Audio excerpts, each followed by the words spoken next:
Bang Noim, kita ngomongin soal Australia nih, Bang Noim. Ini dikutip dari Antara. Paling tidak kita memang selalu akan membahas isu-isu yang cukup hot ya, baik itu di Indonesia maupun juga di negara-negara tertentu. Nah, ini Perdana Menteri Australia, Bang Noim, Anthony Albanese berkata pada Senin waktu setempat bahwa ia tidak akan terbuai.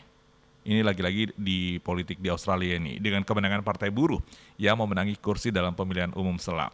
Hal tersebut adalah kemenangan pertama dalam 100 tahun sejarah pemilihan SELA sebagai buah dari perjuangan para pemilih yang melawan biaya hidup tinggi. Dan menurut Bang Noim gimana nih Bang? Apa kabar Australia dengan kondisi politik yang saat ini? Kami mendengar bahwa memang pemilihan SELA Partai Buruh di Melbourne yang dimenangkan oleh Mary Doyle dan Richard Marles. Apa yang terjadi sebelumnya hingga pemilihan SELA ini digelar? Ya, menarik sekali. Ini menarik sekali karena kebetulan saya berada di dapil ini. Dapil ini namanya Aston. Penduduknya kira-kira 160 ribu, tapi yang punya hak pilih kira-kira 100 ribu. Nah, biasanya itu partai yang berkuasa selalu kalah. Bukan 100 tahun, 103 tahun barangkali. Selalu kalah. Partai yang berkuasa selalu kalah kalau ada pemilihan antar waktu. Jadi misalnya ada yang mengundurkan diri, ada yang meninggal dan berhalangan tetap dan sebagainya. Nah, kali ini Aston ini selamanya dikuasai oleh Partai Liberal. Bahkan waktu itu anggotanya yang bernama Alan Tudge pernah menjadi Menteri Pendidikan di federal, tetapi kemudian dia mengundurkan diri. Nah, latar belakangnya sedikit saya sampaikan, karena rupanya dia kalau lagi sidang parlemen atau sidang kabinet ke Canberra itu ada penasehat medianya, seorang perempuan, sedangkan dia di sini sudah punya keluarga.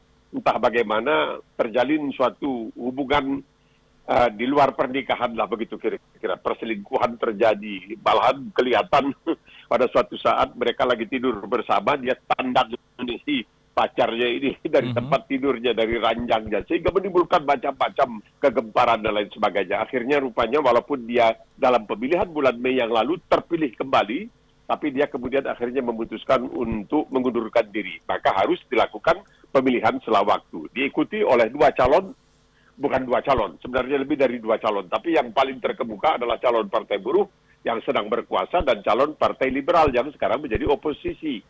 Satu Mary Doyle, seperti yang dikatakan tadi, satu lagi keturunan India, Rochelle Campbell. Nah, ini dia dari Partai Liberal. Maka ketika berkampanye, datanglah para pemimpin partai. Jadi dari Partai Buruh, Perdana Menteri Albert Albanese datang, dari Partai Liberal, Peter Dutton. Ini Peter Dutton ini orangnya memang sangar, kelihatan serem sekali, menyeramkan sekali. Dia pernah menjadi anggota kepolisian. Dan ya memang sudah diperkirakan, itu hebatnya di sini, Adi. Mereka itu bisa memperkirakan, ini akan ketat, mereka mengatakan. Ini tidak akan mudah bagi Partai Liberal untuk menang. Ini akan ketat. Nggak tahu bagaimana, medianya itu agak begitu tuh. Dan ternyata memang benar. Pemilihan, jadi kotak suara ditutup jam 6, kira-kira 8.45 sudah diketahui siapa yang menang. Dan hebatnya lagi, yang kalah itu biasanya langsung menelpon yang menang, mengucapkan selamat. Itu yang saya kagum-kagumnya di situ tuh. Sudah kalah, mengucapkan selamat dan lain sebagainya, ya saling puji-memuji lah. Nah, ini yang menarik. Di samping itu yang juga menarik adalah kenyataan bahwa persiapannya itu begitu singkat. Dan nggak kedengaran. Ada persiapan, tahu saja pada tanggal 1 April, pemungutan suara. Itu biasanya tetap mesti pada hari Sabtu. Di sini pemungutan suara pada hari Sabtu. Dan kalau sekiranya pemilihan misalnya untuk pemerintah negara bagian, itu tidak perlu di tempat, di dapil kita untuk memilih. Dan saya ingat, kira-kira waktu pemilihan negara bagian, kira-kira 4 bulan yang lalu, kami dengan tetangga di depan itu orang Australia sedang piknik. Dan dia teringat, katanya ini kan nanti minggu depan ini ada pemilihan umum. Tapi saya lihat di situ tuh tempat ada pemungutan suara. Dia langsung aja ke sana. Langsung ke sana, dia tunjukkan SIM karena di Australia ini tidak ada KTP. Nah, ini juga payah dimengerti oleh orang-orang di Indonesia bagaimana nggak ada KTP. Jadi polisi itu tidak berhak meminta kepada kita untuk menunjukkan bukti jati diri kita. Jadi kalau polisi bertanya nama saudara siapa, tinggal di mana, itu polisi mesti percaya. Kecuali kalau kita punya SIM, barangkali kita sodorkan SIM. Nah, ini teman saya ini pergi ke sana, dia tunjukkan SIM-nya, dilihat di komputer, langsung dikasih kertas suara, dia coblos, masukkan, udah selesai. Padahal itu masih seminggu sebelum pemungutan suara yang resmi. Jadi dipermudah sedemikian rupa supaya orang bisa memberikan suara. Karena di Australia ini, barang siapa lalai dan tidak memberikan suara di dalam pemilu bisa didenda $50, kira-kira Rp500.000. Jadi begitulah. Pada 8 kira-kira 8.45 hari Sabtu malam Minggu, udah beritanya kemana-mana bahwa Partai Buruh mencetak suatu rekor yang pertama dalam 100 tahun, bahwa partai yang berkuasa atau calon dari partai yang berkuasa berhasil memenangkan pilihan setelah waktu. Oke. Ada banyak hal yang menarik ketika pemilihan antar waktu ini atau pemilihan setelah ini terjadi, Bang Nuim. Editor politik di ABC, Andrew Probin, mengatakan bahwa pengunduran diri dari Alan Tudge menempatkan pada pemilihnya di Aston di titik genting atau precarious spot. Apakah titik genting ini yang dimaksud adalah Aston pernah menjadi tempat duduk yang cukup nyaman buat liberal? Ya, bukan itu saja, Adi, tetapi ini mencerminkan ketidakpopuleran pemimpin partai liberal. Memang orangnya kelihatan nggak senyum, nggak ada, kepalanya botak, licin, pelontos, orangnya gede, macam petinju kelas berat, mantan polisi dan dikenal sangat kaku dan kata-katanya selalu tegas dan lain sebagainya. Dan dia baru terpilih karena dalam pemilihan bulan Mei tahun lalu, Partai Buruh menang atas Partai Liberal yang dipimpin oleh Scott Morrison sebagai Perdana Menteri. Maka di sini biasanya kalau seorang pemimpin partai, kalau partainya kalah, dia itu mengundurkan diri. Dia menjadi anggota biasa atau dia cari makan di tempat lain, tidak lagi menjadi orang-orang dalam politik. Ini terjadi juga misalnya baru-baru ini dalam pemilihan untuk pemerintah negara bagian New South Wales. Di situ pemimpin Partai Liberal yang berkuasa setelah berkuasa 11-12 tahun, Dominic Perrottet namanya, Dominic Perrottet yang selalu dibikin kelakar karena anaknya 7 orang, banyak sekali, kalah partainya. Karena partainya, jadi Partai Buruh yang berkuasa, dia langsung mengundurkan diri karena menganggap bahwa kekalahan itu merupakan cerminan dari kepemimpinannya yang gagal. Jadi sekarang ini, dan ini terjadi, jarang-jarang ini terjadi, di seluruh benua Australia, baik pemerintah pusat maupun pemerintah negara bagian, semuanya dari Partai Buruh. Kecuali Tasmania, sebuah pulau di bagian selatan Australia, di situ Partai Liberal masih berkuasa. Jadi ini sesuatu yang ada baiknya bisa dengan mudah mendapatkan kesepakatan, tapi ada juga jeleknya, karena katanya tidak ada oposisi, tapi ini tidak benar. Karena tiap-tiap pemimpin atau menteri besar negara bagian itu, mereka tetap memperjuangkan negara bagiannya dan mereka tidak akan peduli apakah Perdana Menteri itu dari partai yang sama atau bukan. Kalau memang tidak menguntungkan rakyatnya, mereka tidak akan menerima. Ini juga terjadi dengan mereka yang independen. Sekarang ini banyak sekali yang mandiri, independen, tidak ada partai. Dan ini kebanyakan anehnya, banyak mereka ini perempuan. Ini perempuan bisa dengan mudah itu membujuk pemilih untuk memberikan suara kepada mereka. Dan banyak pemilih itu yang rupanya percaya juga. Nah, jadi misalnya ada pemilih bernamanya Jackie Lambie. Jackie Lambie ini senator di federal, senator. Dan dia itu mantan tentara. Perempuan mantan tentara. Nah, kalau pemerintah nanti negosiasi dengan dia, pemerintah menang di Dewan Perwakilan Rakyat, tapi tidak punya mayoritas di dalam Senat. Nanti pemerintah berunding dengan mereka. Mereka ini dalam memperjuangkan negara bagian mereka luar biasa. Mereka akan mengatakan, oke, kita akan membantu pemerintah, kita akan mendukung pemerintah, memberikan suara kepada segala rancangan undang-undang yang diajukan pemerintah. Tetapi dengan syarat, pemerintah mesti memaafkan hutang negara bagian kepada pemerintah pusat. Ya, kadang-kadang dipenuhi juga. Jadi hebatlah mereka ini memperjuangkan nasib yang mereka wakili memang sangat sungguh-sungguh. Dan mereka di tiap-tiap, saya pernah membawa beberapa orang dari Indonesia, mereka kaget melihat, ini kantor apa Bang Nuim? Ya ini kantor anggota DPR. Lah kan DPR-nya kan di Canberra, ini kan Melbourne. Iya, tetapi karena dia dari dapil Melbourne, dia mesti punya kantor di dapilnya. Nanti diurus oleh pembantu-pembantunya, sekretaris. Untuk apa ya? Ada orang yang punya masalah lalu disampaikan kepada wakil, namanya wakil rakyat, disampaikan kepada wakilnya. Nanti mereka yang menghubungi instansi pemerintah yang terkait. untuk mengurus misalnya ada persoalan pensiun, soal itu bisa dilakukan dengan cara yang seperti itu dengan mengadakan kantor-kantor perwakilan dari tiap-tiap anggota DPR yang pusatnya itu adalah di Canberra.